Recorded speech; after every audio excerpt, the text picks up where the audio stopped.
Back here on Social Replay Podcast, along with the captain. I love your Goonies shirt. Yes, Look baby. what you're representing. Yes, baby. This is my new motto. Never say die. I'm taking it back. Actually, I'm wearing this because you and I were talking about our guy Noah Savage. I know, sloth. And there's Sloth right there. Bro, I was thinking about that after, man. That is really a mean thing to call somebody. Tough. Now, Tough. we hated Princeton. It's just what it is. You hate the guys we can't beat, or, you get hosed over and over again. But, yeah, we were carrying some bitterness there. And, and it was a little odd to tell him that years later. It's pretty harsh. But Well, Noah's a guy who would take it well, but for folks who don't know who we're talking about, Noah Savage worked with us at ESPN. Still works with some of us there. It works with you. But he played at Princeton, so that's how Dalen, and they used to call him Sloth. And he's a handsome guy and a good dude, and I don't know why they would do that. Really, really mean. You're haters. It's okay. I think he was Ivy League Rookie of the Year, too. So there's a lot of hate going on there. I don't think he was Oh, shit, he could play like that? Yeah, he had a really good freshman year. Wow. He was part of that crew. Joe Scott took over for John Thompson III. Yeah, okay. Couldn't have been a more different dude. Yeah, of and course. It did not go well. Okay. It did not go well at all. But on your shirt, real quick, people can't see it. It has it's the silhouettes of all the kids, but then Sloth in the middle holding hands. Yeah, man, Sloth became the big brother. I mean, I love that movie. He love flipped that the movie. script. Flip the script, baby. Flip the script. That's great. How we living, brother? What's going on? I'm good, man. I'm doing well. I got a little voice. Voice is a little bit weakened, a little bit feeble, but we'll get through that. And how are you doing? I know we had a big birthday, a little day's birthday action. I got to hear about this. Well, I got to say, Uncle Spatola, really shocking. Just a huge birthday wish to the little man on his birthday. Baby. Early morning. I think you beat his grandparents. I think you were hey. It was in the 8 o'clock hour, I believe. It was early. Some of us are in it to win it, baby. Some of us are in it to win Dace's affection. I also noted that I think it may have been the first text between you, me, and Kels. I don't know if that's true or not. You tell me. It would be. Yeah. I was like, so how about that? How about that bridge we crossed in our friendship? Just moving things forward in friendship and in life. I never did that with your ex-wife. Never texted text with your ex-wife. You did have a profound impact, though. That's for a separate time. Yeah. Yeah, it was really appreciated. It was very nice. I was cooking breakfast. And I looked down, and I was making pancakes for him. I looked down, and it says Chris Spatola and Kelsey. I'm like, what the hell is this? Mm-hmm. What's this going to be? But then she goes, oh, it's from Uncle Spatola. It was very, very nice. So, of course, she shot a little video. He had to send a little back to say thanks. Which is great. But the birthday party, my friend. Yeah, go ahead. Fire away. We didn't talk about this last week because I wasn't sure how it was going to go, and there was also some sensitivities around it because the week prior I had expressed to Kelsey, I'm not that I'm not excited about him turning 2. It's that obviously that's there's the kids get older, there's different emotions around that, but she just can't do shit small. And we were going to Charleston first, and the weekend before, and she wanted to do something with her family, and again all her family lives down there, and it was supposed to be something small on Friday. I'm like, I don't think you guys can do small. Just can't do small. So I tell her, talk to her dad. Dad's like, yeah, we can golf Friday morning. And I'm like, he's like, we got to be back in time to help with the party. And I was like, I thought it was just 8 or 10 family members. He looked at me like I had 2 heads, down. Really? Come on, man. Yeah, he knows. He's been there before. Yeah. By the time we get it's Thursday afternoon, it's 29 people. It's all this other stuff. I'm now cooking things. Long story short, we have a great time. It's good. While we're gone, though, we have phenomenal. I've said this before. Our neighbors are great. We live in a neighborhood where we really are little families around us. The people right across the street from us have Dace and JJ are the same age. It's great. But they help us out more than we help them out. I want them to ask more things of us, but we just have a different life. So I was like, hey, Kel said we're traveling. Kel said she had some things delivered to the house. Could you toss them in there, Jack? Wow. What do you think their resistance is to asking you guys stuff? I don't think there's resistance. They just got their shit together. They just don't need your help. They don't need our help. They have their family locally. Yeah. The wife's family is 45 minutes away, and they're super involved. The guy's family, they live in Scranton. They go back and forth. They have family support, and they don't really need it. We are on an island sometimes. We travel a lot. They were based here. It's a different experience. But, yes, I would love for them to ask more of us. It would be great because we're always asking shit on them. So I asked him to put the stuff inside. Kels doesn't tell me what it is. and I assume it's just a couple small things. We opened the door to the house when we got back. I'm not. There's one box that's 10 feet high. I'm like, what the hell is in that? What is in that? Wow. Right. She's like, well, it's all for Dace's party. Like, why didn't you tell? At least I could say to I can give a pre-apology. Hey, Jack, I'm sorry, but this is this is beyond a normal ask, and I would have thanked more profusely when he did it. I didn't. Now that there's a 10-foot. Give me a box. weight. Give me a weight. The weight of that box was probably 25 pounds. That's not the harder one. Jack. The inflatable, and now bear in mind he's got to walk through our front door, around the back of the house, plug in the code, turn off the alarm, all the stuff. Granted, he's done this a bunch of times, but the other ones we already have one little inflatable bounce house. It costs like $100. It's paid for itself 50 times over. Yeah, of course. Great buy. Why would we need a second one? Yeah, great question. Another one that weighs 39 pounds. So this guy's carrying 39 pounds in a box, and it rained here, bro, the night before. So it was out. It's a dilapidated box. I don't know how he got it around here, and there were 7 other boxes. I felt terrible for this. Dude, I don't know if I'd ever recover from that situation socially. I don't think I ever would, man. I'd feel so bad for days for this dude. I'd be profusely thanking him, text after text. I'd walk over there. I'd march over there, hopefully in the rain, just to like show up soaking wet, you know? just like it's the Notebook, just covered in water. Yeah. I love you, man. You're the man. I love you, man. Thank you so much. I did. I mean, it was once I got in. I think the first thing I did when I came in the house, I saw that stuff. I questioned her, what the hell was going on? And then I sent to him, hey, man, I'm really sorry. I had no idea this was this kind of ass. Thanks a lot, blah, blah, blah, blah, blah. Yeah. And then, of course, they came over the next day when we had the party, and it was, pizza, beer. What can I do for you? Can you sit down? How can I help you? Did he go Tom Hanks and cast, look what I have created. Dace's birthday party. He should have been more like, look at this shit around here. Hey, Ryan, the guy I just met, look at that sailboat over there. I killed that in yesterday. It's a sandbox sailboat that Kelsey built. While I was sleeping, I went to sleep on the couch. I was like, I'm not doing it. I will say this. When she goes in these spaces, she knows, like, of course, I'm helping setting up the party. I'm breaking down. I'm doing all the manual labor. When it comes to, like, building that sailboat sandbox, yeah, I'm out. I'm just not doing that. I didn't co-sign on it. Yeah. Good luck.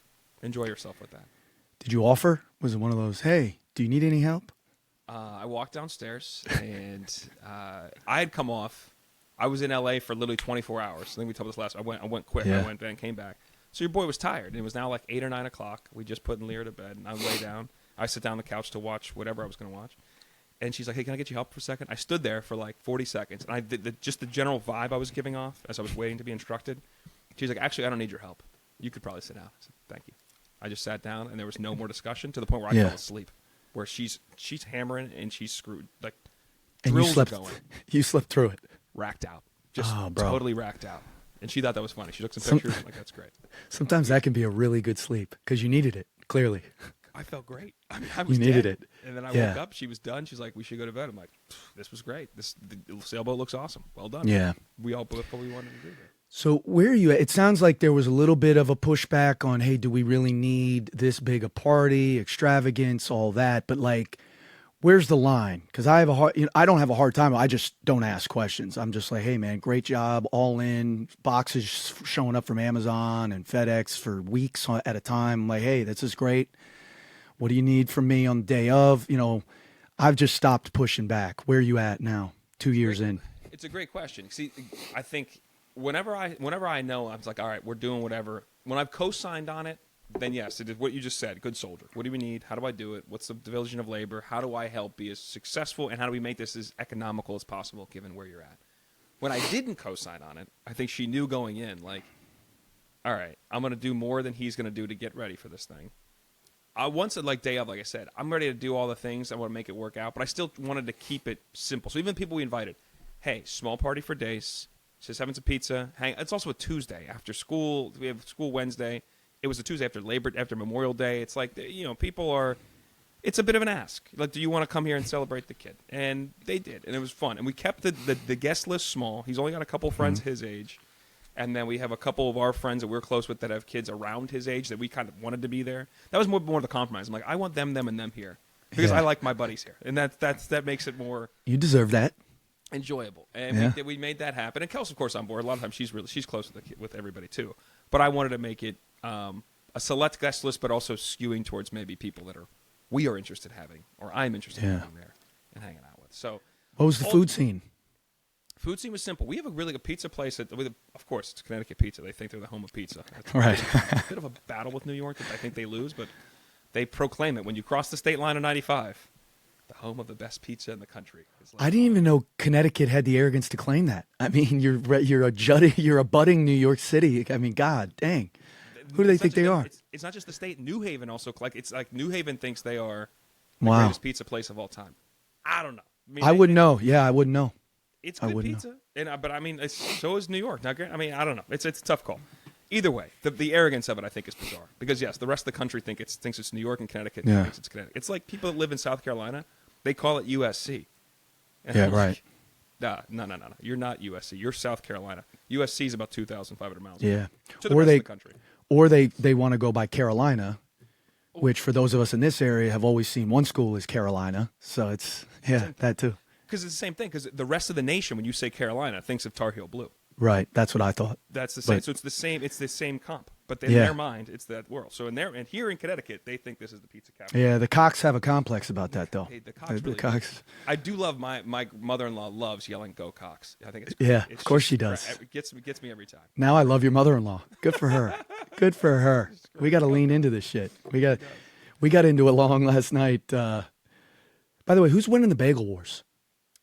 Connecticut or New York City? I don't think that's even a question. But I didn't know the pizza thing was till I drove across 95 the first time. But yes, I believe it's clearly New York. But good point. Yeah, we got into a whole thing. We heard a woodpecker just peckering the shit out of a tree last night, going nuts. So we're sitting at the dinner table. We could hear it. Windows open, baby. Unbelievable weekend here in the state of North Carolina. Windows open. I mean, just amazing. So we're eating dinner. Pecker's going nuts. So, of course, my wife, to her credit, this is where she and I live together. He goes, that pecker's really going strong. And I looked at her. Of course, I smirked, loved it. We look at our son, no reaction. So Jamie looks down. She goes, is Pecker out? Are we not using Pecker anymore? And first of all, I got a little bit insecure. So I'm like, now she's doing my bit. Now she's stealing. I do the scrotum. Now she wants to jump in on Pecker humor. No, I cannot allow this to stand. All right. Now you're doing my stuff. I stopped short. What are we doing here? You're taking my bit. But I think Pecker may be out, man. I don't think kids are using Pecker to describe, you know what? I mean, let's go. What are we doing here with Pecker? Do we have a new word that they use? Did John David have any? No, he didn't want to. He didn't want to get into dick humor with his parents. He didn't want to engage with Pecker humor with his parents at the dinner table? No. Oh man, seems like a pretty open door. He didn't want to walk through it there. No, it's a little bit. Well, let me ask you this, dude. I'm still in this phase, and I think I got to grow out of it, man. But I think immaturity is what keeps me young, by definition. So, Pecker humor, love it. The other night at the dinner table, guy named Richard, but he goes by Dick. Madeline didn't understand this. I couldn't talk about it without joking. How big is Dick? What size are we talking here? Dude, the pole vaulting. I couldn't. Poles? We're talking about poles all the time? Different size poles? You think your boy was going to be able to manage that? No. The girthiness, the length of the poles, all of it? I mean, the whole, that's what she said. I can never allow one of those to go. Yeah. I just can't. So, where are you at on this? You still living? I feel like trying. If you just said it, why are we being more mature than we have to be? Because there are points in our life, in the real world, where we have to act like adults. And, the society demands it of us. When we're in the comfort of our home, with our family, joking around, or doing this, any one of these things is a space to be as immature as you like, to keep us young at heart, young at mind, and apparently out of touch with the youth because Pecker talk is out. Yeah. That's what she said. Jamie and I developed, when the kids were younger, now they know what it is, we developed a acronym, TWIZ. So, if one of the kids would say something, or somebody at a party would say something, and, I mean, we have a limit. Our immaturity does have limits. There you go, society. Yeah. We would just look at each other and go, TWIZ. So, anyway. So here's my next question about the party. Yeah, yeah. How long? Like, are we escorting people out? Was there a hard stop? What are we doing here? Because I think that's the thing with young kids. I mean, Dace just turned 2, like I said, and you got other families. A couple families have kids that are like 2, 4, and 6, or 2, 3, and 7, or whatever. You know, this is 2 hours. It all ended of its own volition. It's just all just kind of after about 2 hours, we did some cake. Kids hung a little longer. I'd say the thing I was most proud of when you mentioned the food part. So in some of these things I've done in the past, I've over-ordered. I got that Italian side with my mom. We can't have not enough food. We gotta, Of course. but getting it right. And I don't really eat pizza that I'm often like a pizza. I'll have a bite or two. I can't. Probably with pizzas, I can eat like 9 slices. It doesn't do anything to me. It's not. Dude, It's not enough. It's not filling enough. your body's a temple. We get it. If they had put salmon on the pizza, you would have eaten that shit right down. Just suck it right down. Just slurp If it was salmon and spinach on top of the pizza, you would have sucked it right down. I just don't feel like I get enough out of it, especially for how healthy it is. That said, the pizza places here are good. We got a good option, and the place comes. They bring. I got 5 pies. That was the move. Okay, but my boy Ryan, who we've talked about before, played Duke lacrosse, a bigger guy, and then Tommy played college lacrosse too at UVA, smaller guy. But they both. Well, I appreciated they understood the assignment. Love those guys, entertaining, but they stood right by the table of food, and they just crushed food. They ate the pizza. We were eating the pita chips. They're eating the tortilla. They ate it all. So when things were done, it was we had like 4 slices left. Perfect. And they executed it well. Because so many parents are chasing people around. They just said, no, we're just going to hang out here. We're going to kick it. People will come to us as we did. People were kind of like rotating in and around the table talking to them. They just held it down. And as long as they ate, they gave license to other people to make sure. I'm going through. I'm ruffling through. I'm finding what I want. Oh, you got this? Let me get this. It was great. They enhanced the party because the food was consumed, money well spent, good stuff, good vibes over there. Well done. Yeah. Well done. But overall, party was a good success. What did Dace think? We didn't do a smash cake, right? That's out. No more smash cake. No, Kels got like a small cake to the light, and then she got a cookie cake. I honestly don't know why. Again, why do we need 2 cakes? Yeah, good question. Fair. No answer. Don't get it. Didn't complain. He did stick his hand in his piece right away, and we cut that corner triangle to be his piece, and then moved on. No smash cake too big. But yeah, kids crushed the cake, and they had a good time. Yeah. It was. That's the thing. It's like whenever I do these things, I complain, but ultimately it was well executed, and we did. Yeah. She did tell me, she's like, the Amazon bill was like $140. Okay, it looks like a lot. It's not a ton of money. Yeah. Okay, fine. I don't know what the hell's in these different things you bought then, but glad it worked out, and everybody was happy. Good time. We move on. Yeah. Was Lyra there? Yeah, Lyra's there. So that's why we did. Awesome. That's why we do it on Tuesday. Like we do anytime we've had her party, we do it on a day we've had her, or we had to. I think we did this last year on the 1-year-old birthday. We had to negotiate with her mother, which was like, I'd rather take a kidney than do that. Yeah, of course. But yeah, Lyra could. She was, as she said. I'll just leave it at this. I got to stay for the entirety party this time. That meant a lot to me. Oh fuck. How supportive is she of Dace's events? Oh God, she loves them. Yeah, she I loves bet. anything. She's like such a good big sister. Like she just loves anything that he's doing to celebrate him or whatever. And now, granted, some of her friends are there too because they have kids the same age. And like one couple we wanted to have come.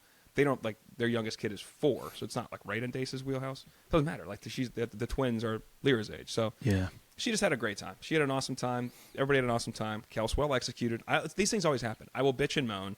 In the end, it's well done. It's just how overboard are we going to go is the question. Can I ask you a personal question? I don't even know why you lead with that, but go ahead. Yeah.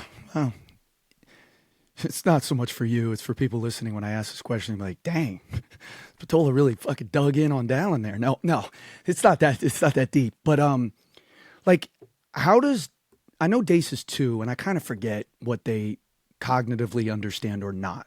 But I assume he sees her as a sister. Of course. But like, she's not always there. So like, how do you guys navigate that? Yeah, I mean, it's like there's no question that sister, brother, doesn't make a difference to them.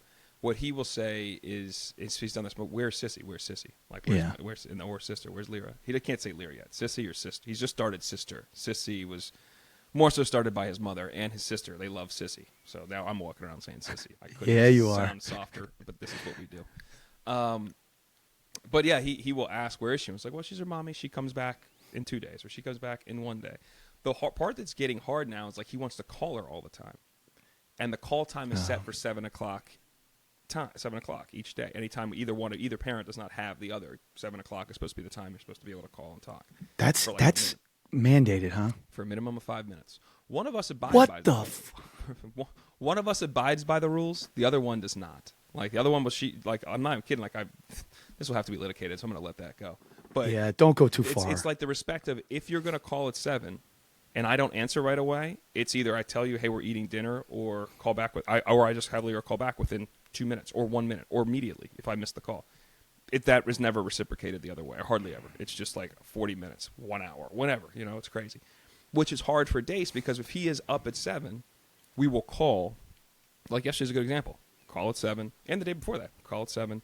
They don't answer, and then call back 45, 50 minutes later one day, 40 minutes later the next day. Well, Dace is now in bed, but he's been talking about calling her all day, and now he doesn't get to talk to her. So that's frustrating. That just is what it is. Now, the thing that I think is going to be, I've told this to Lear recently. I'm like, Dace is starting to articulate, like he'll say all the time, like, I want to call Sissy, So, if you want to call us during the day instead of waiting, you can always do that. I'm really interested as he gets older, him voicing all the things he thinks or feels with her and with him.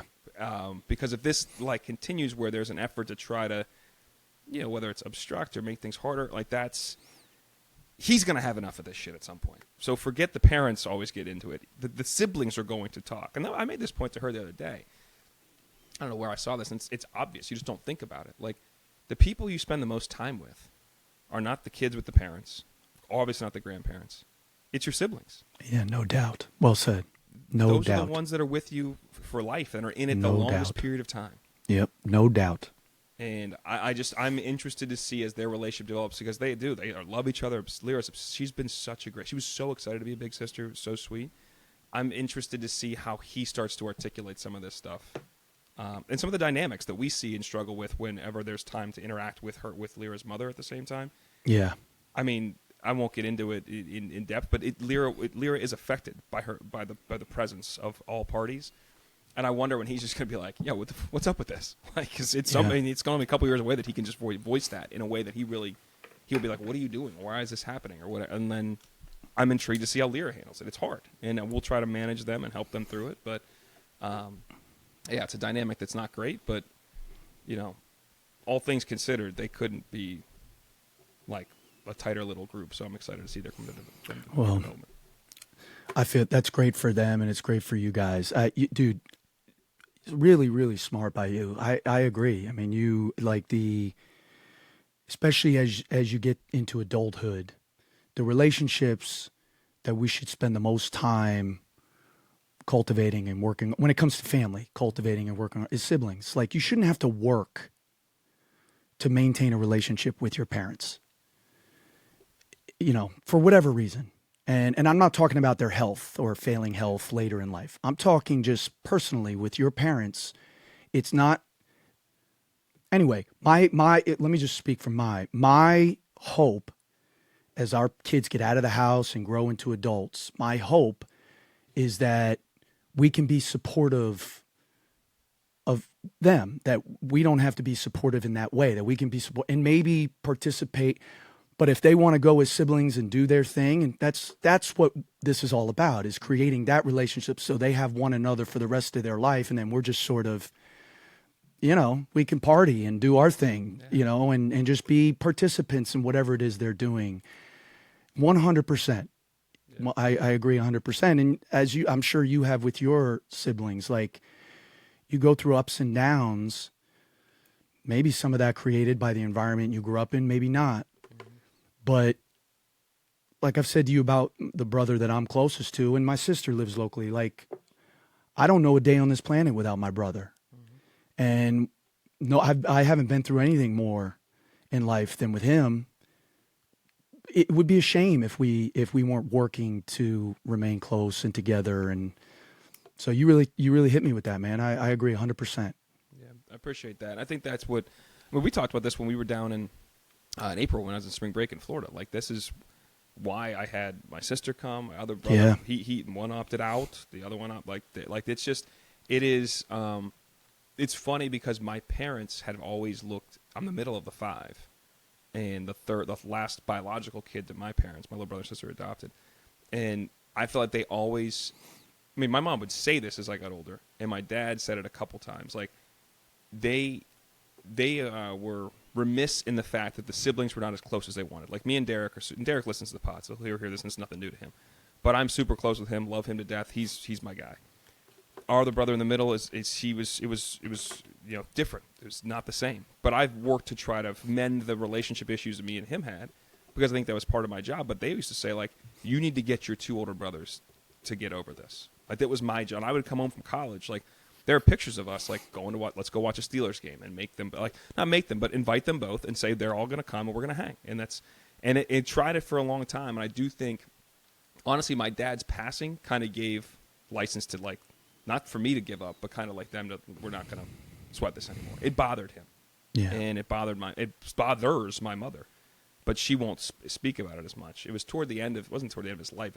It turns out the last couple of years he was alive. He's like, we got to fix this, man. Like, you got to fix this. And it was my job to fix that, which also sucked. But at the same point, I'm like, all right, I mean, it's just a little bit of my personality, a little bit of my nature, and kind of the connector between the ones that live closest with the ones that are the younger ones and the 2 older ones. Kind of, I get it. It's just, I will continue to try to do different things as I did in April. It's just not gonna. It will never be what I think my parents would have hoped or my mom would want. It's just not. It just is what it is, and it is sad. Honestly, Yeah, it's sad. unfortunate. Yeah, I have a similar situation.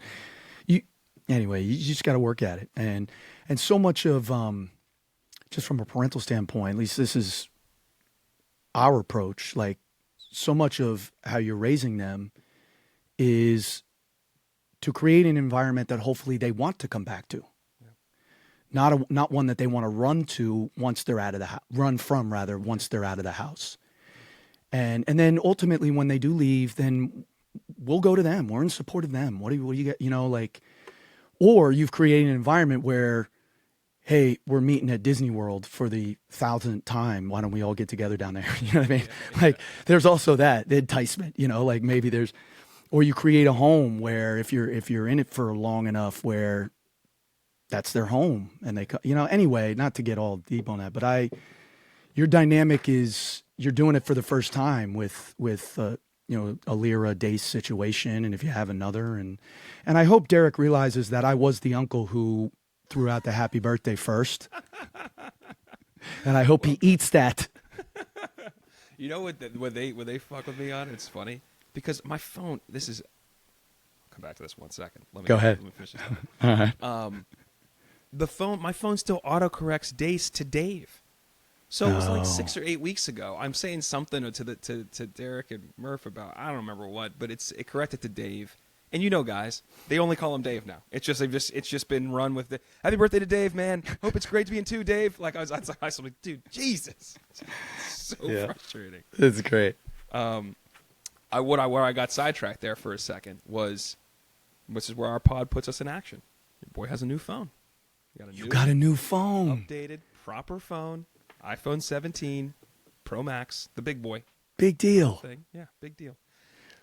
Now, was it delivered? Was it part of the birthday party delivery that no, did it get lost? Okay. This also goes back to why I always say I have the greatest in-laws in the world. It was like we were coming down there it's 2 Fridays now. So it was like Tuesday that week. My mother-in-law calls me, and she never calls me. I was like, "What's up?" She's like, "What's your phone again? Give me the phone. I'm in the phone store right now." And she's like, "I'm putting you on the family, like not the family plan, the business plan, because they own a small business." Okay. And Kelsey and her sisters we've talked about it with them for like a year. They're like, she keeps saying, like, we should just put you on the business plan. It's like half the price. It doesn't matter. You pay us. It's easy. And I just kept like, somewhat of pride, somewhat of like, I'm a grown man. Why am I on their business plan? Like, I don't know. Just not messing about. She just took the decision out of my hands. He's like, I'm in the store right now. I'm going to purchase the phone. You tell me which one you want. I'll tell you the cost. I'll tell you the monthly. First of all, the monthly is half what I pay right now for a phone that was 7 years old. So we made a big upgrade there, including the cost of the phone. So she's like, we're just doing this. It's just done. So when I got down there, she's like, she's like, I want to go to the AT&T store. I'm like, we literally just got off the plane. She's like, we're going to the AT&T. We're closing this deal now. I said, okay. So we did it. They transferred the whole thing over. We have a real phone. It's great. That's a big deal. How is it? How you feel, man? Oh, I feel like a real man. I feel like a real grown-up. Yeah, you do. Yeah, you do. What I have found myself doing now is when I've seen other people's phones that have, like, the other day, when I was watching the Arsenal game, which we'll come back to, I met some guy there that was friend of a friend. He had like an iPhone 8. But I found myself the last like week like looking at other people's phones, like, man, that does look ridiculous. How small that is. How old is that phone? Like just now I've become a phone elitist when I was, just on the other side of the foot. She was on the other side of the foot just like a week ago. Yeah. All right. You get a case for it? Of course. Yeah, of course. All All right. We gotta take care of this thing. Yeah, your hands are unsure. Turnover waiting to happen. Turnover looking for a stat sheet. That and the sun just dying to spike it on the floor. He tried to take it out of my pocket this morning. Like, what do you get out of my pocket? Yeah. You got to, you know what, a little piece of advice. You got to stop the snatching of the phone early in their development. Madeline still has a real problem.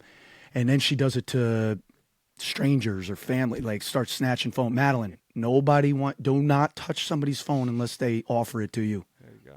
Yeah, so get on that early, all right? I will. I'm on that, and this, you just alluded to my, let me ask you a question. It's coming up later in the program. All right, beautiful. All right, let's get into our stuff here. So the NBA Finals set.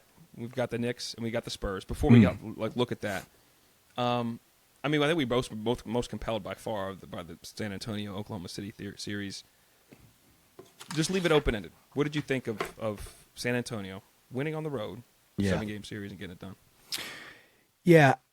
First of all, let's just get it out of the way. No Jalen Williams and no A.J. Mitchell. OKC's very different. Okay, it's very different. And look, if they had those two guys, especially Williams, missing the last month, if they had, he was so good last year, Jalen Williams, and on both sides, just changed the game. And if they had A.J. Mitchell with how well he's played, perhaps it's different. Perhaps OKC wins that game 7. I also I got to walk back. My take was terrible last week on Wemby. Just that, can you win a title with a player like that? And I was trying to put him in this box. It was more a question of, he's the best player. He changes. We've never seen anything like it. And I realized Jokic had won a title. I saw him as a little bit different. It was more a question of the volatility of Wemby, where in the 3 games and now 4 in the series where he was the best player on the floor, the best player on the planet, and just completely was doing doing things we've never seen, they won those games.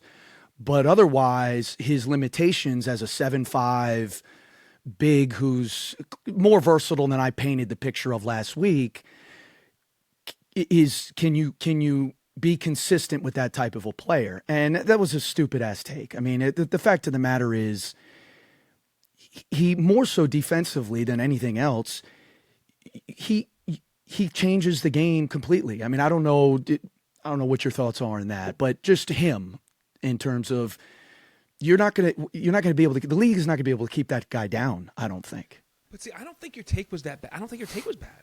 I think what you just said is, I think, and you articulated at the time, you said, I'm not sure they can do it, but maybe he'll just have games like Game 1, where again I think you used the same term, best player on the planet. Yeah. And if that happens, they're gonna win.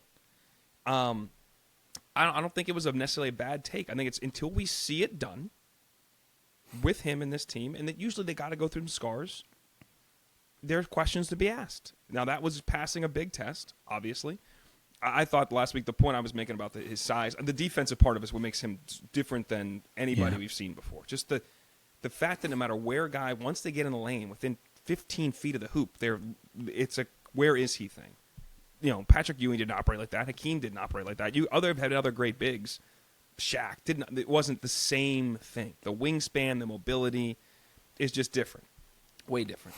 So I don't think the take is bad. I think it's a question of, and I do believe that if those guys are healthy, and we saw it at the end of the game, SGA was done.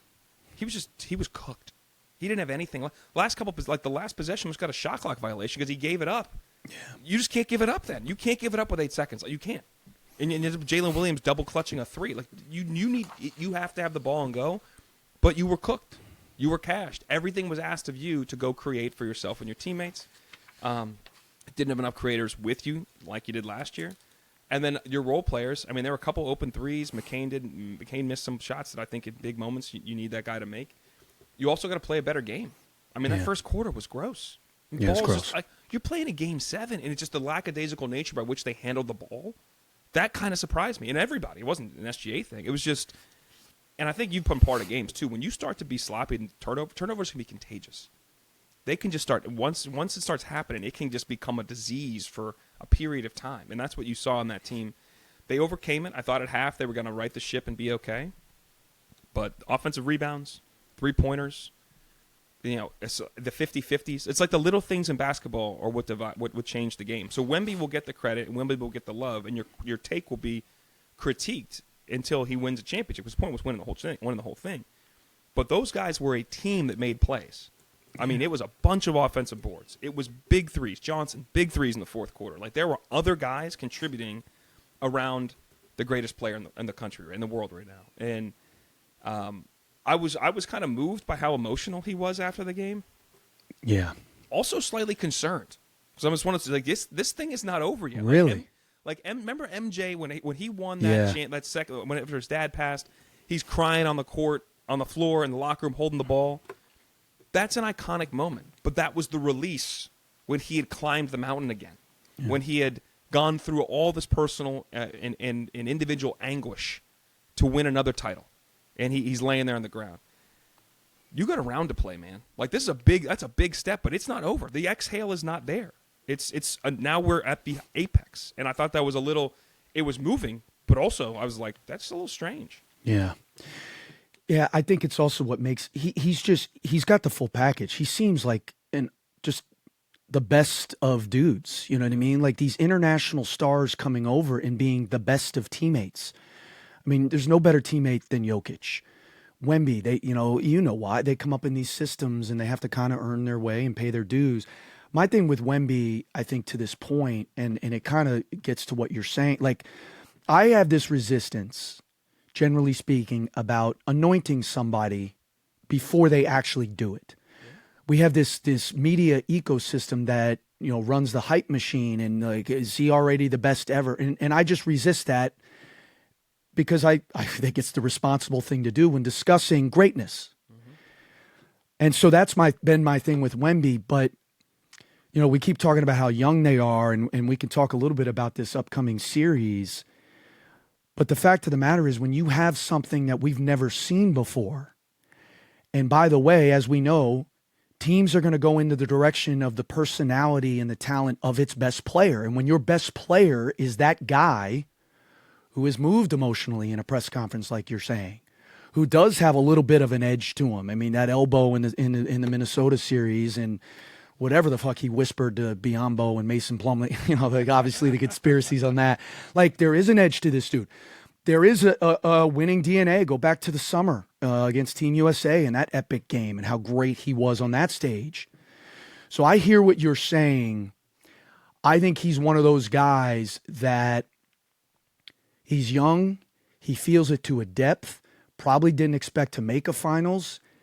But where I'm not as concerned is because there's nothing you can do about a transformer. I mean, there's just nothing you're going to be able to do. And so I understand the psychological impact. And look, there's a lot to be said about how young San Antonio is going into a final series. I think the dynamic of the Knicks having not played for a while, San Antonio coming off of 7, I think game 1 is a very, very interesting picture in terms of psychology and what that rest versus having just played dynamic will look like. Yeah. The rest versus rust thing, I think, is always discussed in playoff series and buys in the NFL. It's always brought up in the college football playoff. Where are you? We usually see there's a lack of sharpness to start a game. I think it's huge for San Antonio to have the game at home. They are the betting favorite, just so we're clear. They are. Minus 170, a significant 170 to 185 in some book, a significant betting favorite to win. Are you surprised? No. I think when I was, this is how we talked about this last week. Either way, the team that's in the West likely we thought would be the champion. I think the way the Knicks have performed in winning 11 straight and averaging 123 points a game, their offensive rating, like literally we've never seen an offensive rating. So not the points, but their offensive rating has been so high in the last 11 games straight and unbeaten. That's never happened in regular season or postseason. So they are playing at their apex right now, with an absolute dude as their lead guard in Jalen Brunson, with different pieces that I think can affect the Spurs. That said, you're looking at the line and home court advantage and the best player on the planet. I'm not surprised at all the Spurs are the favorite. Now, Oklahoma City would have been a bigger favorite. In game one, when you looked at the look-ahead lines, OKC, if they would have won, would have been a 6.5-point favorite. The Spurs are a 4.5-point favorite. They were a couple days ago. They are now. Even the game is, we know who the game is. We know what we just saw. Sometimes the look-ahead lines can change a little bit. I think it's interesting too, like the lowest odds to win the series in terms of games, whether it's 4, 5, 6, or 7, plus 190 for 7 games. All the other ones are plus 200. Really? So Vegas thinks this is going the distance, and the going the distance, but in the favor of the Spurs, which I found interesting too. Wow, they think this is going to 7, huh? At least by the betting numbers, that's the least value you're going to get. You can get 4 games was like almost plus 3. It was plus 500 or something like that. So they don't think it's going to be a sweep. But gentleman's sweep 5 games was like plus 275, Yeah. plus 250, all the way cascading down to plus 190 to plus 180, depending on what book you were looking at for 7 games. So the betting stuff I think is always interesting and indicative. Like it's always interesting to look at. On a side note, the best bet though is Brunson to win the playoff MVP, to win the MVP is like plus 190. Yeah, I don't see that. After the series SGA just had, and again, we could talk the series. I don't think Jalen Brunson is going to be the MVP. I think he's going to have a struggle. But if they win, okay, so but that's the whole point. Yeah. If you believe the Knicks are going to win, yeah, that's your bet with value because Wemby's minus 190 on some books. Okay, the MVP. So again, they think the Spurs are going to win, and he's the favorite to have the MVP. It's normal. Your best player will be there. Right. But if you think the Knicks are going to win, you don't Brunson's bet the guy. Knicks, I see what you're saying. that. Yeah. I see what you're saying. Yeah, I don't know. Interesting. That's interesting. Let's get into the series though too, because I do think. One of the things they played 3 times during the regular season. One of them was that NBA Cup game. The Knicks went 2-1, and the 2 wins were significant. The NBA Cup final game, I should say. So my problem with the NBA regular season, even if it's a Cup final in this thing, it's hard to take anything away. That was 6 months ago. It's just really hard to take anything really away from those games. Yeah, no question. The challenge here, I think Karl Anthony Towns is the most important guy in the series. If he's not in foul trouble and he's able to appropriately space the floor, it'll drag Wemby away enough, theoretically. Enough. Maybe. But he's got to make threes. He's got to stay in the game.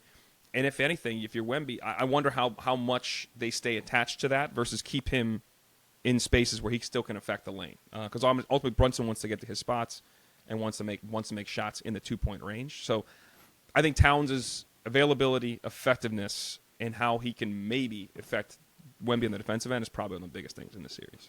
Yeah, I think you're 100% right. I think spacing favors the Knicks. I think their ability to score in the open floor is a big deal. I think keeping San Antonio in the half court. I mean, where Oklahoma City really struggled at times in the games they lost is when all of a sudden the Spurs are now out running. Like you got to make, it's not just about Wemby, but you certainly have to make him play in the half court. But that's where those guards, and that's where Fox coming back off of his injury, really, I thought changed the series, even though he still looks not right. Them in the open floor, you're done. You got to make, and they can still beat you in the half court, but you're done if San Antonio's running. You've heard me say this many, many times because I think sports in general, but certainly in basketball, I do think it boils down to this, and perhaps it's an oversimplification. Like I've got my Darwin theory, and I think bigger, faster, stronger in a vacuum certainly will always win. And if you look at and I think that was part of SGA's problem is, I mean, Stephon Castle's 6'6", Jalen Brunson 6'2". Shea's obviously bigger than Brunson. Now, Brunson he's not a great athlete. He's been able to be dominant with his angles and is playing off of 2 feet and all the things that we know about Jalen Brunson. But at the end of the day, Castle in some of those games was magical defensively on SGA, and he's significantly bigger than Jalen Brunson. Go down the line. I mean, Vassell's 6'5", Champagne's 6'7", Fox 6'3". Coming off of with like a 6'8" wingspan. Fox is and that's the other thing. Like I was looking it up last night. I mean, I won't even go through to bore the audience, but your point is probably more the point than what I'm saying is the wingspan and how long these dudes are. Dylan Harper comes off the bench. He's 6'6". Keldon Johnson 6'5", and like you said, long.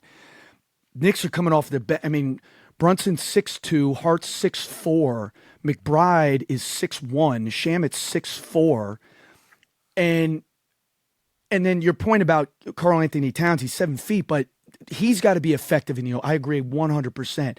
My point is, and you saw it a little bit in the OKC series, and this is why I think the Spurs were a worse matchup for the Knicks than the Thunder would have been, just because of size. I think size matters in this sport, and I think certainly in the finals, and the ability for the Spurs to kind of swallow up the Thunder at times, I think it will be exacerbated in this Knicks series. And obviously Wemby's the poster child for that, and his ability to cover so much ground and make up for so many mistakes, it then allows those long, athletic but young dudes for San Antonio to just kind of bottle up. And that's where, I mean, SJ shot 41%. It was the lowest he's ever shot in a playoff series. Like, he was made to be more inefficient. We talked about some of the calls and stuff. He didn't get maybe as many calls as he has in other series. This is where you also can't take the regular season. I take it with a grain of salt. We know these guys are competing in every game and every possession here. Like, it's not a question. The biggest issue with the NBA is the majority of the regular season. My question is, were you motivated to win? Did you really care to win? Yeah. The most basic table stakes in sports, but in NBA games a lot of times doesn't matter. Now, playing at the Garden, sometimes obviously guys get up for that, and I think the Knicks smacked them there one time. So we will see. But I do think that the defensive piece of this is critical. I already mentioned Cat. How much do you think the experience plays into this? Because, I mean, obviously the Knicks got to a conference finals last year with a lot of the same guys, but they haven't been in this position before. So, like, I mean, how do you feel about the inexperience, particularly for San Antonio? Because that's the question that many want to ask right now.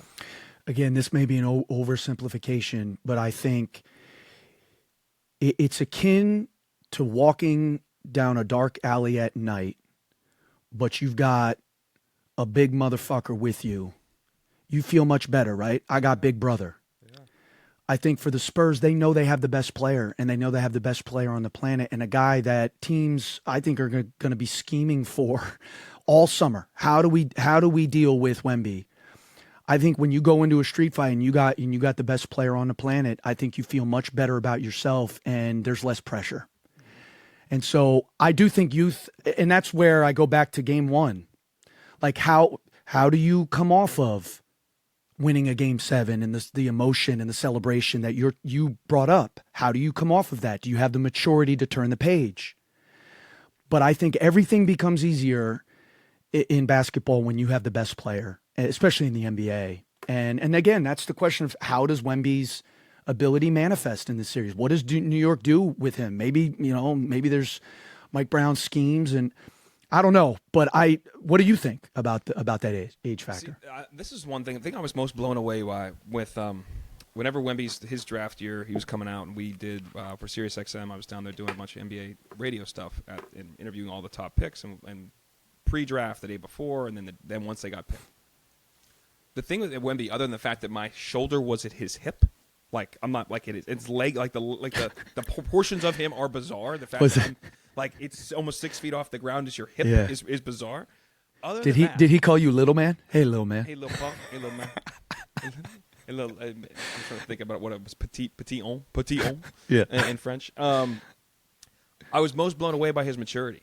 I was like, and again, I shouldn't be, because we dealt with enough of these guys that grow up in the European system. It's like there are some very mature young men here in America too that are drafted early, that come out after 1 year, and when they come into college, they're ahead of their years.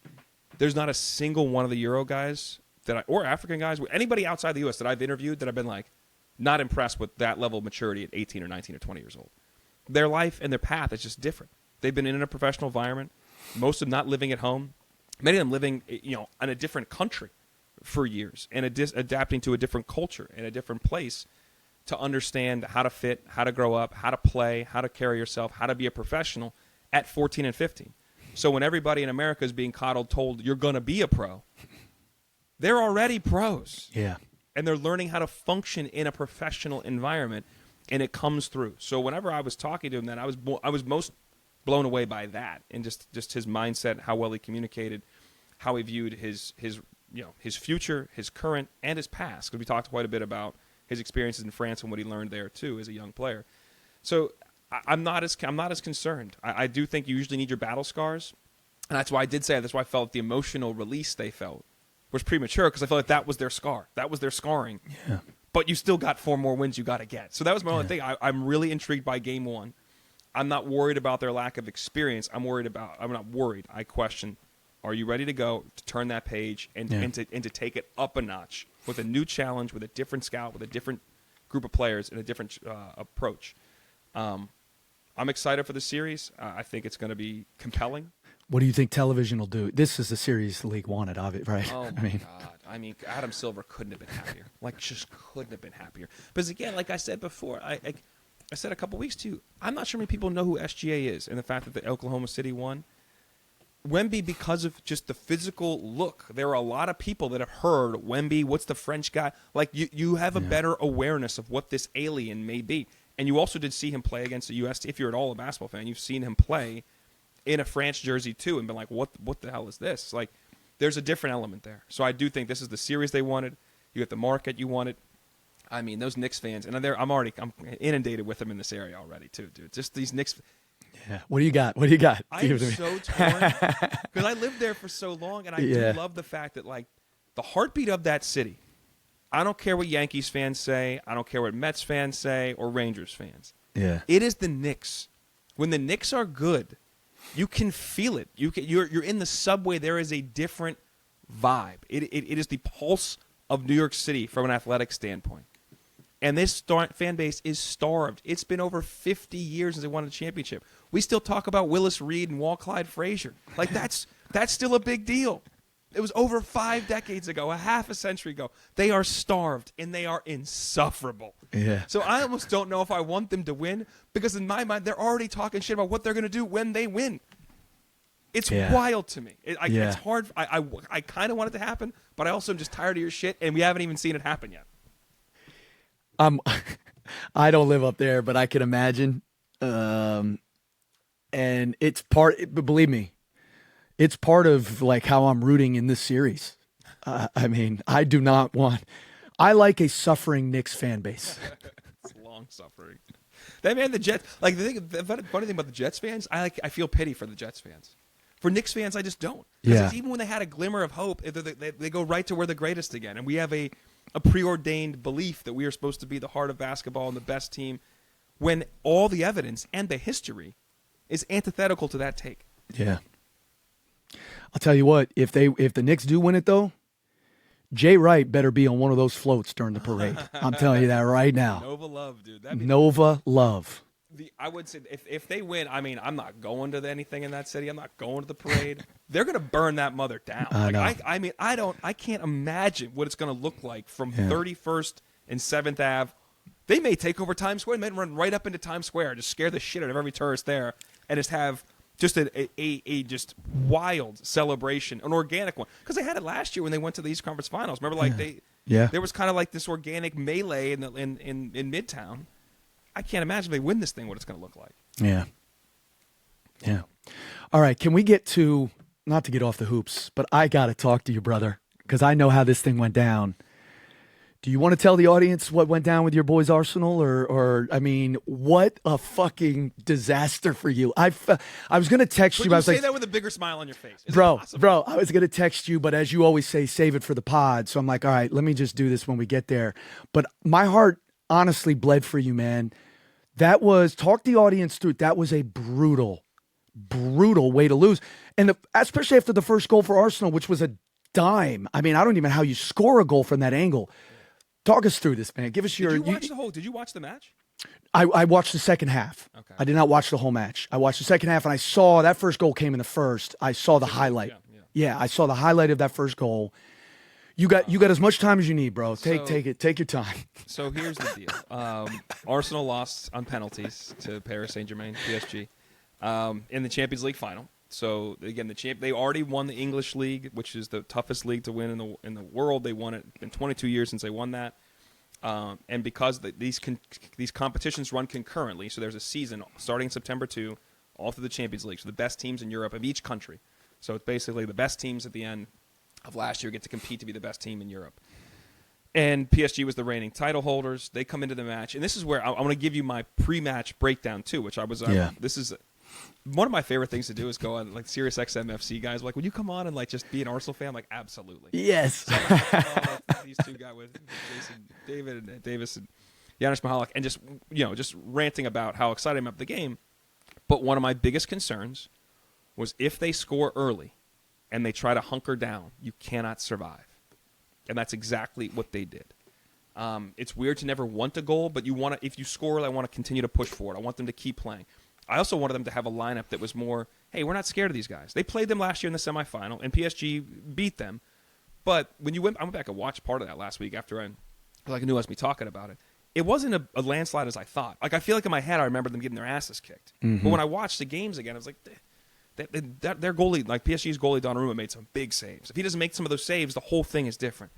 So I was like, hey, man, just go out and play with these guys. You won the best league in the world. You're the best defense in the world, but you have great players. Just go. Let's go.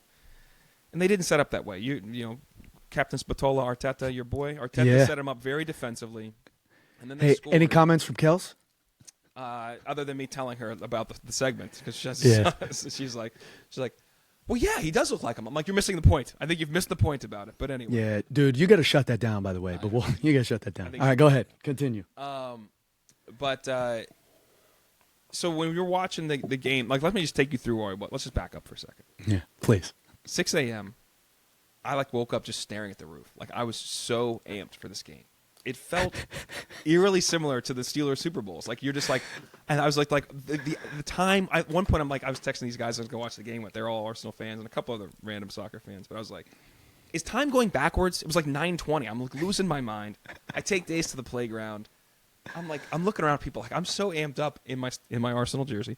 I was like, I feel like I'm going to slide tackle people right now. Like, I'm just, can we please get to the bar? And the other thought in my head, I think dads will relate to this. And I was like, and shit just always seems to happen. I was like, Dace, if you hurt yourself this morning and I cannot go to this bar and watch this game, and he's running on the couch, and his mom's scared, I'm like, don't get down on the couch. He then dives into the armchair of it and like smashes his head. And really? He looked up at me. I'm like, you better not be bleeding. It's like, do not. He was not bleeding. Okay, good. He survived it, but I was like, I got to get out of here. So I was leaving to go pick up my buddy and go to the bar to watch the game at 11:15. We make it there. Like, I'm freaking amped. Of course, we start imbibing immediately. Yeah.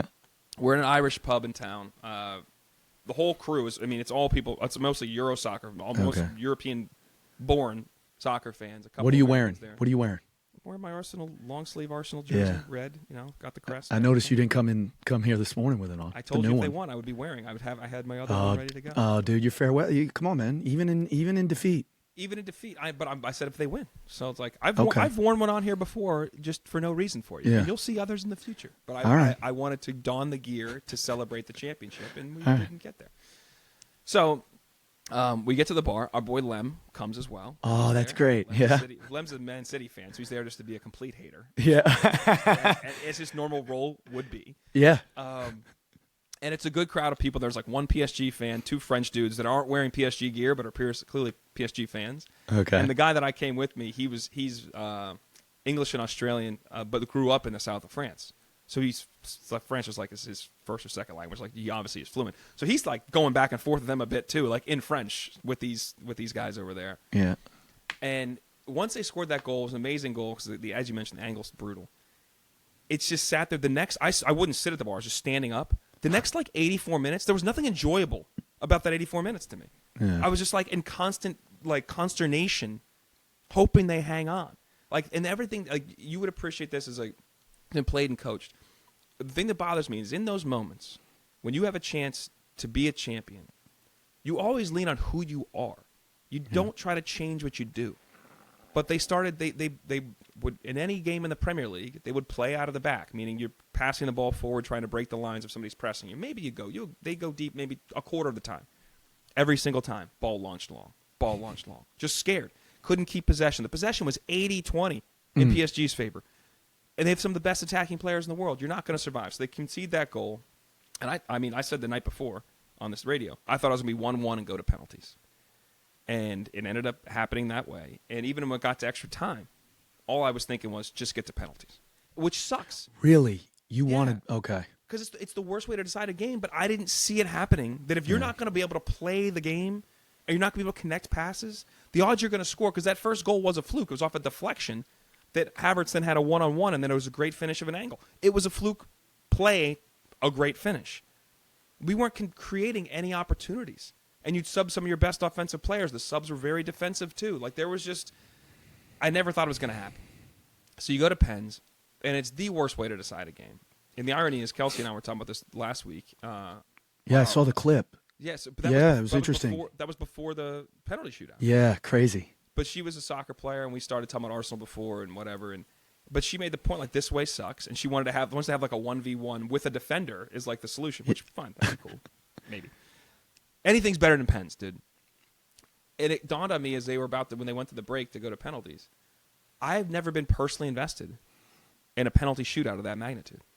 Like the U.S. team, we've played in a couple knockout stage games, whether it be back to 2002, we lose to Germany in a controversial fashion. In 2010, we lose to Ghana in extra time of the game. We lose in 2014 to Belgium in extra time. Like there are games where I feel completely emotionally invested in it that were decided in extra time, but didn't go to pens.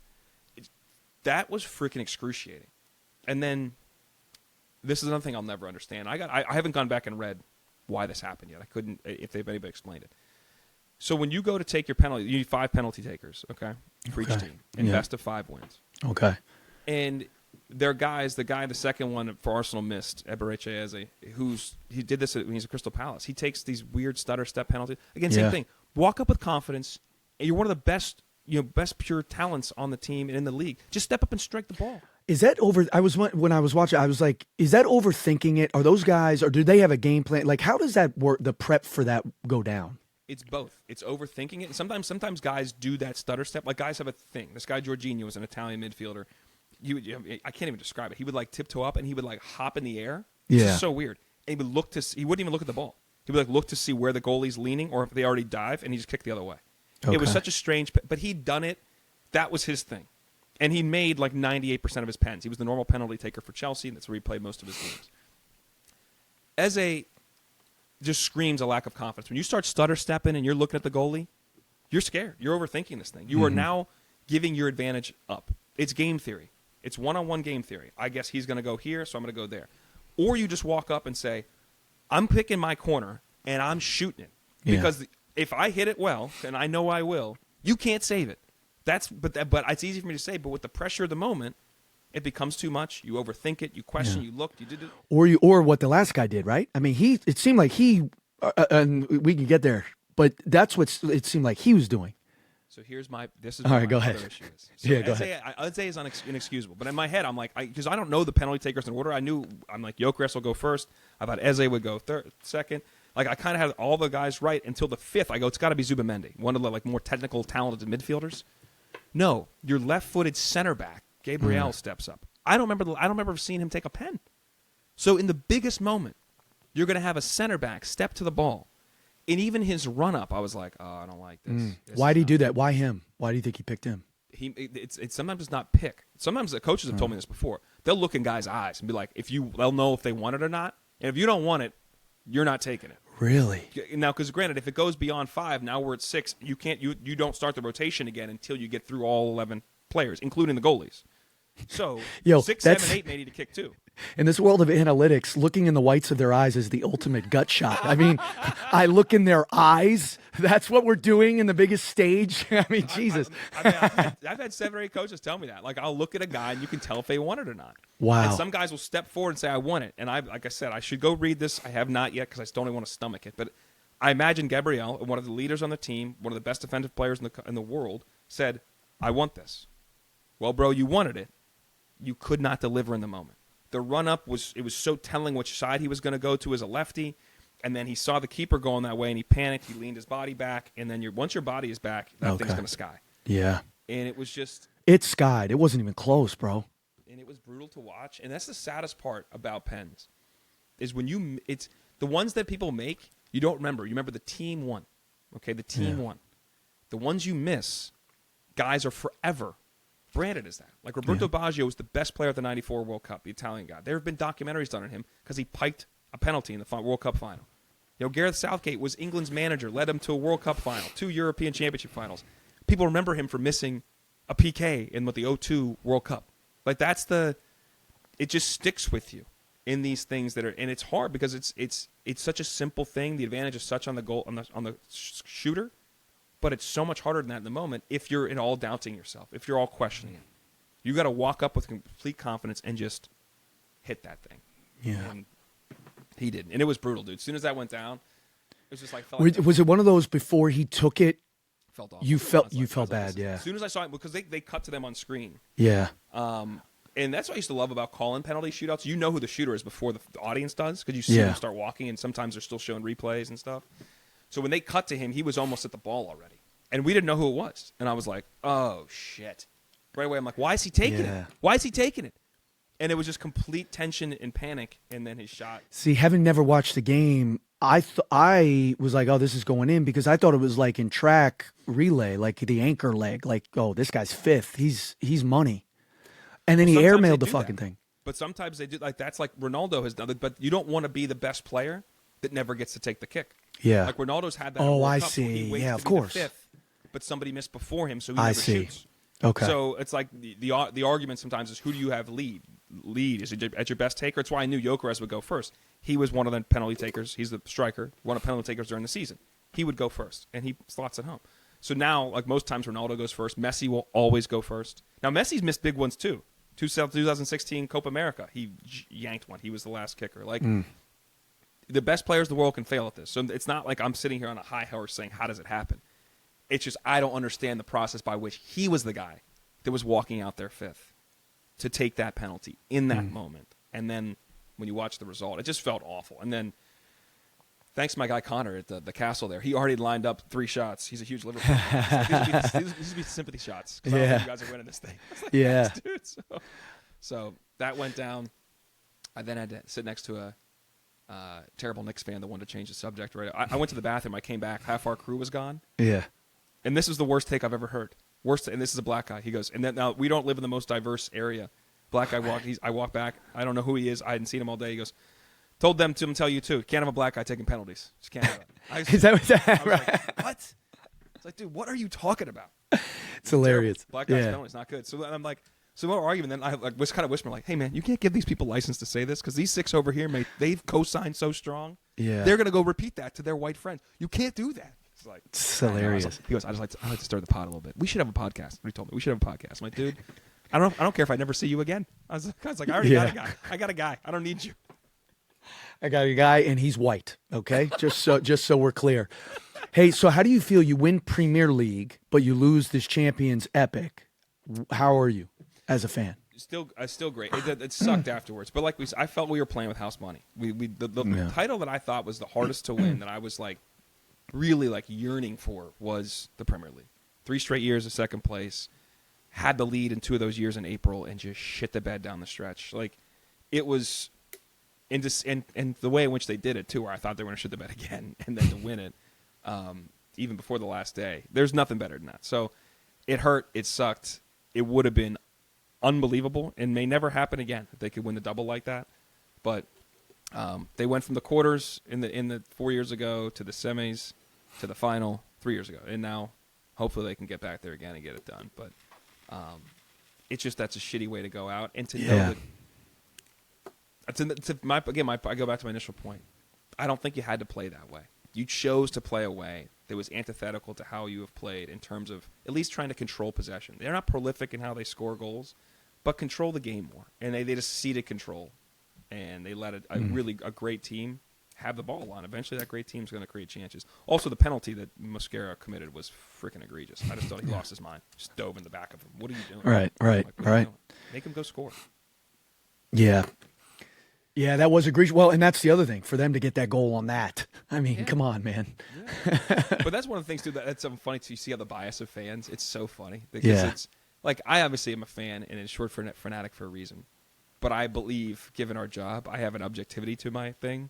Where as soon as they replayed it, the first time you saw it, I was like, dude, that's a stone-cold penalty. Mm-hmm. Half the Arsenal fans are like, how are you going to call that? Yeah. Well, because he kicked the back of his leg. Like, it's done. And then there was a penalty shout Arsenal had later in the extra time, if you remember that, where Madueke went down, one of the Arsenal guys went down from behind. Yeah. But when you watch the replay, it's like a hook and hold in basketball. He's hooking the defender's arm as the defender's running behind him. Yeah, yeah. So as soon as you see that in replay, you're not going to call that. He's literally dragging the guy into him. So it's, but they're still pissed. And, Right, there are pundits around the world saying Arsenal got robbed because of that. I'm like, I think you're just we're blinded by some bias. I get it. We deserve to lose the game. That's the sad part. The team that deserved to win won. Yeah. Well, that's an evolved perspective, dude. Well done. Evolved. That hurt so bad. Well done by you. Shot was good. Yeah, I felt bad for you, man. I really did. No dog in the fight, just you, and I felt bad. Terrible way to lose. Awful way to lose. Not good. Let's hope that doesn't happen to the U.S. team. With that said, we're coming to that next week. Be ready for that. Well, so let me go first on let me ask you a question because it has to do with this. Let me ask you a question. Roll. SocialReplayPodcast@gmail.com. SocialReplayPodcast@gmail.com. Lead us off, my friend.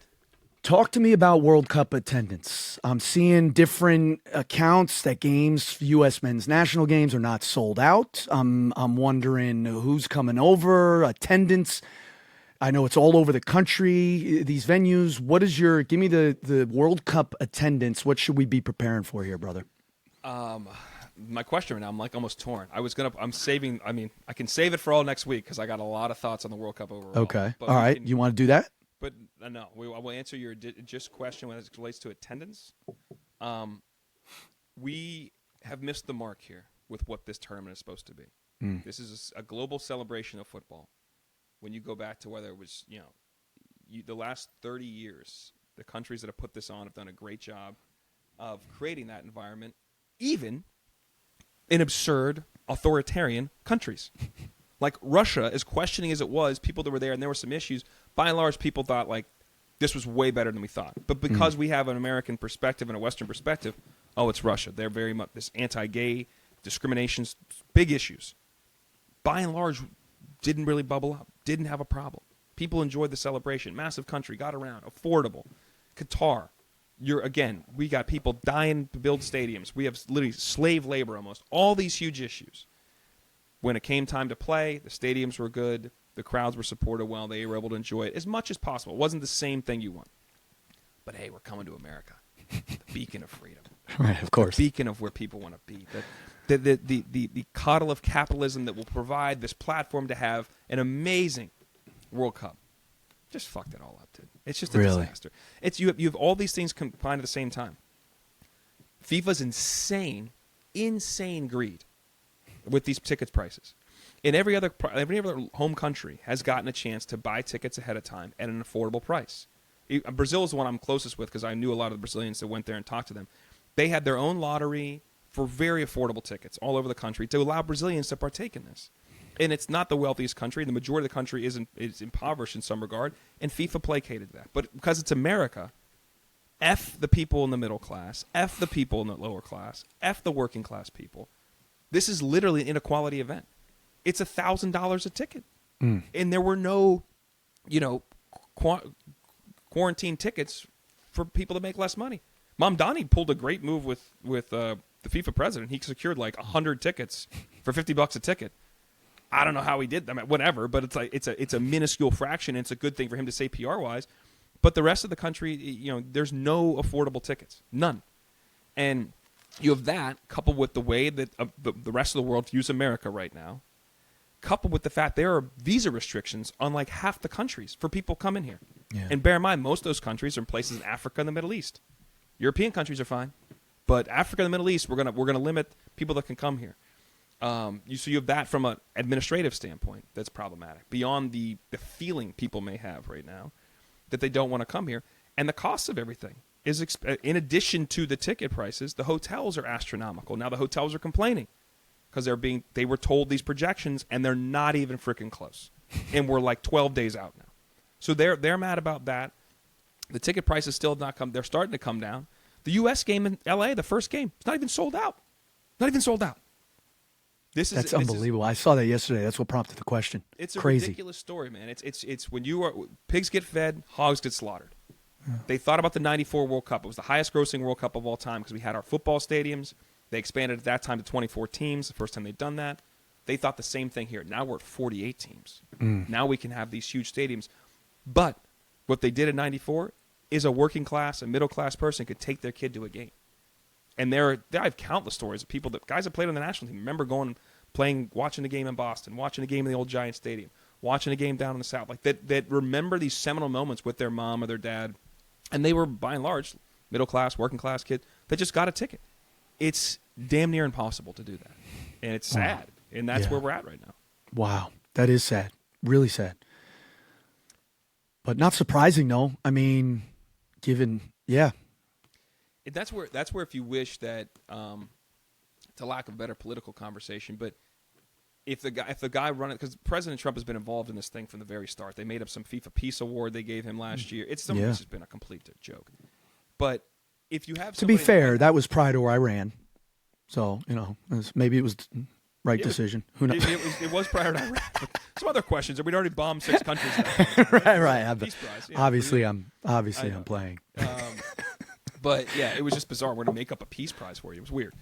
But if you have somebody leading the country that is concerned, truly about like just people being able to go to the games, like you could exert some pressure and some force, as the other governments had in the past. If we're going to organize this and we're going to invest all this money, and a lot of them had to build stadiums or develop stadiums, you got to let our people be part of this. I don't think that was ever part of the conversation. Mm-hmm. Nobody. Now, granted, it got awarded before President. It got awarded actually in Trump's first term, I believe.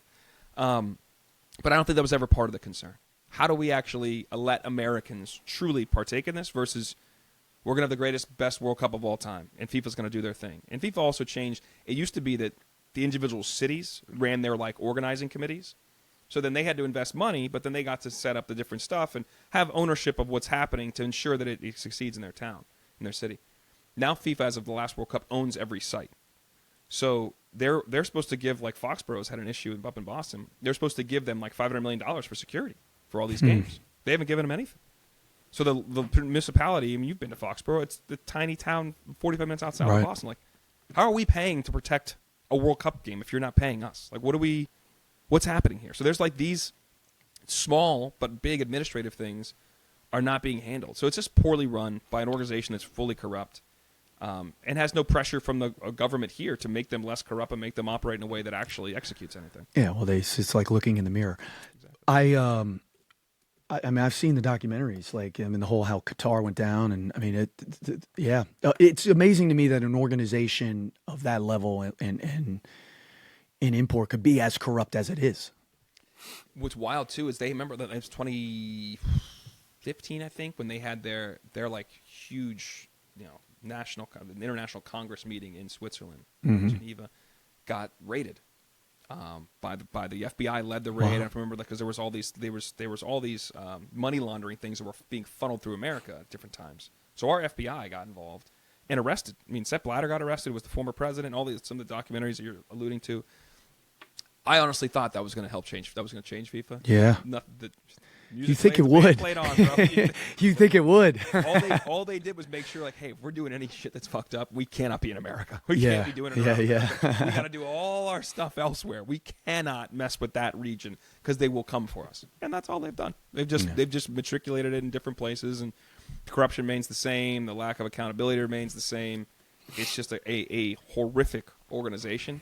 The only positive thing they do is from the World Cup, they will give every nation millions of dollars. So the smaller nations will be able to help their football association. But that's supposedly why they remain like a charitable organization, because they're giving that money away. But by and large, it's really about lining the guys' pockets that run shit. It's a mess. All right, we'll get a lot more World Cup. I have some USA thoughts. They played yesterday. All right. Get into that too. But Beautiful. We'll be on the eve of our first match when we're on next week. So let me ask you a question. And you mentioned this earlier a little bit about Maddie taking people's phones. It seems to bother you a little bit. Mm-hmm.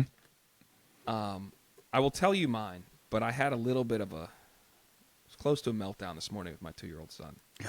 Go ahead. Because he does some shit that just infuriates me. So my question to you is, are there things your kids still do, or that you recall them doing as kids, that just infuriated the hell out of you, and you had to try to modulate how you responded, or sometimes you just lost it because it's that annoying of what they do? God. Infuriate is a strong term. I don't think I've ever been infuriated. So Now, I grew up in a house. I grew up in a house as a kid, a house of infuriation. So I've sort of taken a different approach intentionally. Yeah. You know, the thing that's starting I do raise my voice to a level. I don't ever yell. That's why I do take great offense. Okay, first things first. That infuriates me when they tell me that I'm angry or that I'm yelling. I do not yell. Let's be clear, and I would not lie to you about this. I never yell, but they tell me, "What, Dad? Why are you yelling?" Am I yelling? I could yell if you want. All right. My voice is this way because of yelling. The thing that is starting to get me now is when I'm fine if they argue and do their little bickering, but when it continues, when the volume raises, and when I'm in the middle of doing something and they continue to argue, I get upset, and whatever I say, enough is enough, stop, whatever, and then try to explain to them, you guys are going to, it's kind of what we were talking about earlier, man. You guys are going to need each other. And look, I've had siblings. I get it. You bicker, you argue, whatever. But like, you guys are always doing this. And now it's impacting me. Mm-hmm. So stop. So that probably, I don't know if that answers your question, but that is the one now that I'm like, enough is enough. It's good because I used to think, how did my mom deal with some of this stuff? Because we fought so much. Like at times when I was like 5 or 6, I would like run and like try to hide behind her, and Devin would be like throwing haymakers, and she's taking shots in like the legs and like pushing me. It was just, it was chaos in that joint. All right, so what he? What'd he do? I've hated this for like the last 5 months, and I just couldn't take it anymore this morning. I was trying to ignore it. I was trying to ignore it, and all I was doing was Serenity Now, Insanity later. I felt bothering for like 5 minutes, and then I just couldn't. I just popped. So when he eats, he's 2 years old, as we mentioned already. He said when he eats, he's in his high chair. He started watching Elmo and the Cookie Monster. Cookie Monster's on Elmo and the Netflix and Sesame Street or whatever, like 6 months ago or so. And he was eating one day and started doing this with his food. He like picked up like something that could crumble. He just go, ma, ma, ma, ma, ma, ma, ma, ma, ma, and just crumbles it all. Mm.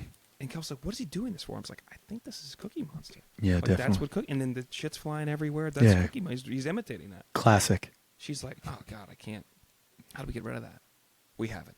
He just keeps doing it. Really? We've tried to ignore. Her whole thing is like, do you don't eat like Cookie Monster? You eat like Elmo. I'm like, I don't know if you've ever seen Elmo eat. I don't know if he's ever eaten anything, but her point is like, just eat normally. Like, and she'll coax him through it at times, and at times I will too. But this morning, he was doing it with this muffin. And he was leaning over the side of his thing, so his side of his high chair. So it's all on the floor, and I'm like, we're gonna try a new tact here. We're just not gonna look. Just not gonna look. Okay, it's not gonna bother me. Ignore it. He keeps doing it. He's also eating yogurt, which he likes. He doesn't do this. He does it with solids, with things that crumble usually. I think he was fucking with me. He took the spoon, put as much yogurt as he could on it, and then turned it sideways and num num num num num num num, and it just starts spraying. Did he really? Everywhere. And I try to ignore it again. Then he takes both hands, puts them in the thing. Num num num. Stop it! He's like, so he throws this thing and kind of freaks out. I was like, Dace, we cannot do this anymore. This is not like. Now I'm talking to him like an adult. But I was like, okay, neither of these tacts work. Ignoring is not going to help me. And then I just pop off and yell, stop it. It's not going to help me either. Now he's scared. He's like, oh, ah. I was like, it's fine. I'm sorry. Just keep it. But I can't get rid of this fucking thing. And I'm not kidding. It's just the mess. It's a melee, and he's eating nothing. And I think that was what got me today is it's like he looked at me and knew, I'm going to push this guy. I'm going to do this again. Yeah. I have two takes on this. First of all, we talk about violence in movies impacting kids. Cookie Monster, we may need to reconsider because the impact he's having evidently is not a healthy one. Imitation, I mean, it's taken hold there. So I love your Lloyd Braun sort of Serenity Now, but eventually, I have to tell you, just based on your description of the situation, I'm curious to see if it continues moving forward, because sometimes you snapping like that, showing a different reaction. Did he cry when you snapped?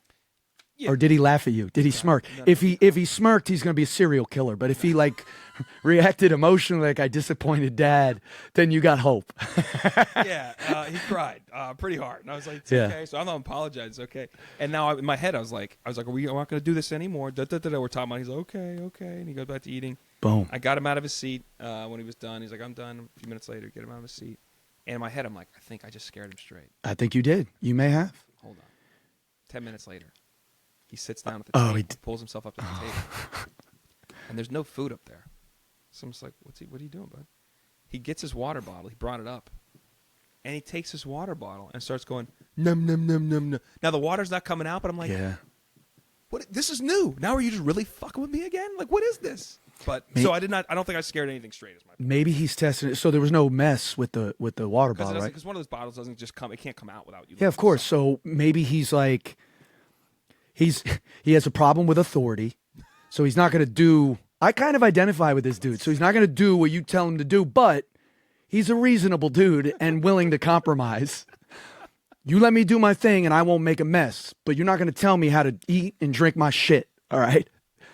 I think Dace is like playing chess here with you, bro. Oh, man. I love that you've got the pathology of a 2-year-old that you connect with. Yeah. You see it, you sense, you understand Dace. Well, I hope you're right. And I hope he figures this. I hope he carries that. Then maybe a streak forward. I'm going to do it my way.